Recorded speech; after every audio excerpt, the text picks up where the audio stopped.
Brought to you by TechnoSpark 20 series smartphones. नमस्कार, बिहार तक में आपका स्वागत है और मैं हूं सुजीत। देखिए, नवादा लोकसभा क्षेत्र में मौजूद हैं। ये जानने की कोशिश कर रहे हैं कि इस चुनाव में किसका पलड़ा भारी है, कौन नवादा को इस बार जीतेगा, ज़्यादातर मतदाता किस उम्मीदवार के पक्ष में हैं, किसको ज़्यादा मेहनत करने की ज़रूरत है, क्योंकि अभी चुनाव में वक्त है। 19 अप्रैल को पहले चरण के चुनाव में ही नवादा का भी चुनाव होना है और किस उम्मीदवार को अपने वोटरों को इंटैक्ट रखने की ज़रूरत है, उनको बचाए रखने की ज़रूरत है। तो इन तमाम विषयों पर हम चर्चा करेंगे। उससे पहले हम ये जान लेते हैं कि नवादा का गौरवशाली इतिहास क्या रहा है, क्योंकि राजनीतिक तौर पर देखें तो नवादा जो है काफ़ी जागृत क्षेत्र है। और मैं इसलिए कह रहा हूँ कि 1977 में जब देश में सत्ता का परिवर्तन हुआ था तो उसकी जो रणनीति थी वो नवादा के जेपी आश्रम, जिसे सर्वोदय आश्रम भी कहा जाता है, वहीं से बनी थी। तो आप समझ लीजिए कि कितना महत्वपूर्ण जगह है ये। संपूर्ण क्रांति का आगाज यहाँ से हुआ था, क्योंकि ये जेपी की कर्म भूमि रही है।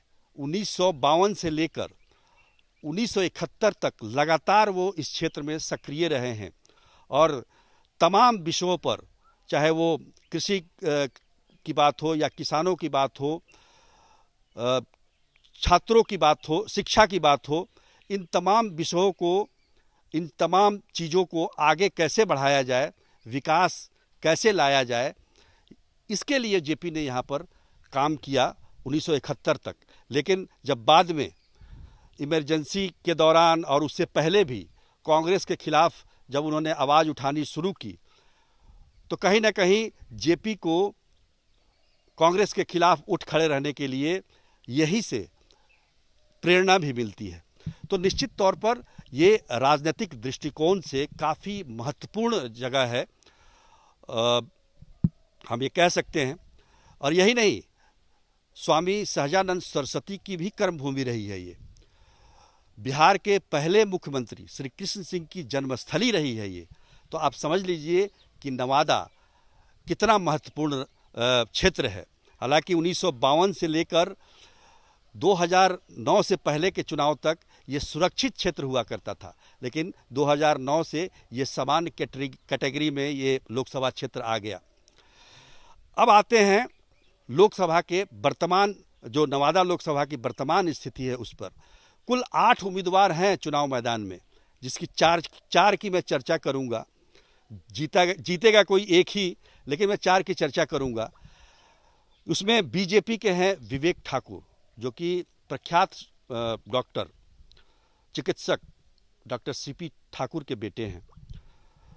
पहली बार चुनाव लड़ रहे हैं, राज्यसभा के मेंबर हैं। उनका 2 साल अभी बचा हुआ है राज्यसभा में 2026 तक, लेकिन बीजेपी ने उनको मैदान में उतार दिया है। वो पूरे जी जान से लगे हुए हैं। दूसरे उम्मीदवार हैं आरजेडी के श्रवण कुमार, जो कि एमएलसी का चुनाव पिछली बार लड़े थे, चुनाव हार गए थे।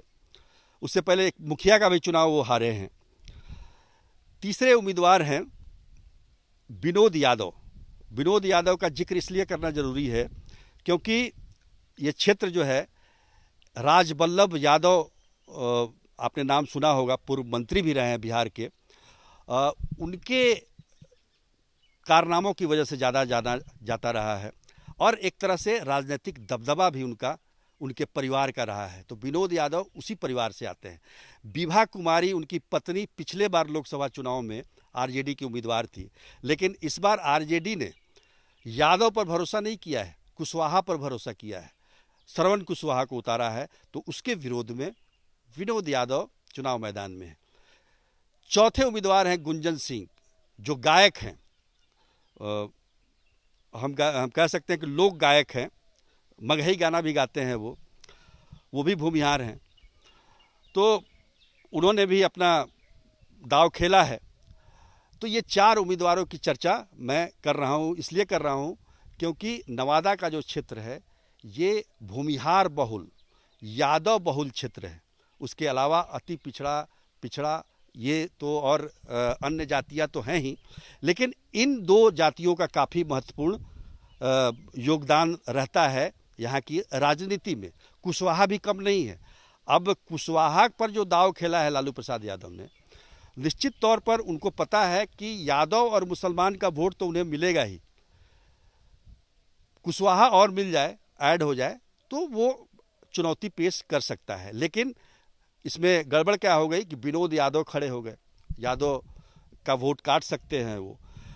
तो कहीं ना कहीं जो समीकरण है ये एक तरीके से हम कह सकते हैं कि राजनीतिक परिदृश्य को थोड़ा सा धुंधला तो कर रहे हैं, लेकिन अस्पष्ट नहीं है। वो अस्पष्टता इसमें है क्योंकि हम लोगों ने ग्राउंड जीरो पे जाके, गांव-गांव में जाके, लोगों से बातचीत करके जो निष्कर्ष निकाला है वो निष्कर्ष आपके सामने रखेंगे और बताएंगे कि नवादा से कौन जीतेगा।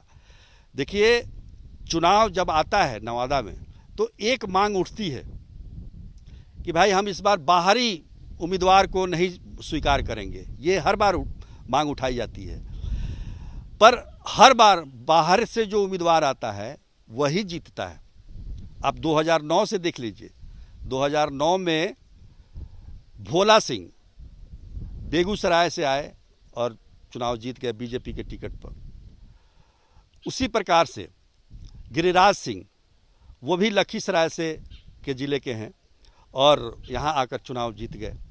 चंदन कुमार भी यहाँ के नहीं हैं, नवादा के नहीं हैं। तो पिछले 3 चुनाव से तो यही देखने को मिल रहा है। लेकिन हारने वाले सारे उम्मीदवार स्थानीय थे, यही के थे, नवादा के थे।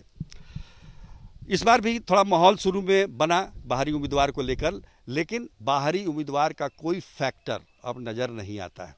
चुनाव में अब 15 दिन बचे हुए हैं, अब समझ लीजिए कि 2 हफ्ते बचे हुए हैं, लेकिन ये फैक्टर कहीं से भी नज़र नहीं आता है। तो हम हर एक जाति के गांव में गए और हर एक जाति से बात की। जाति के आधार पर वोट होता है, इसमें कोई दो राय नहीं है।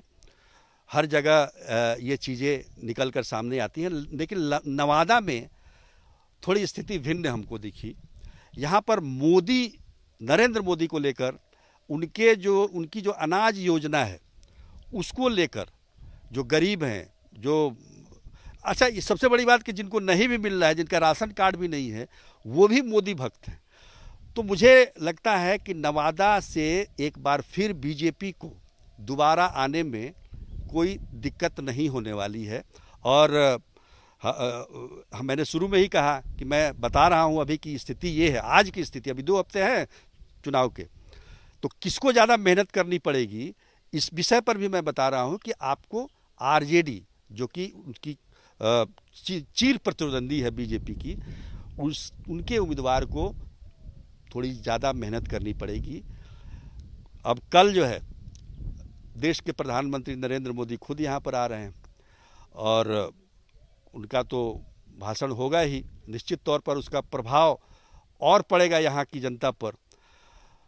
तो हम आखिर में यही कहेंगे कि नवादा में बिल्कुल क्लियर बीजेपी को पूरी तरह से एज है, अच्छी तरीके से एज है और बीजेपी एक बार फिर से चुनाव यहाँ पर जीत सकती है। अब बाहरी उम्मीदवार जब मैं बोल रहा था तो आपको एक और आंकड़ा मैं बता दूं कि 1952 से अब तक, मतलब 2019 तक 17 चुनाव हुए, उसमें से 14 बार यहाँ पर बाहरी उम्मीदवारों ने ही विजय पाई है। तो इसी से समझ लीजिए कि नवादा के लोग बाहरी उम्मीदवारों को भी किस तरह से सहजता के साथ स्वीकार करते हैं। आज के लिए इतना ही, तब तक के लिए नमस्कार।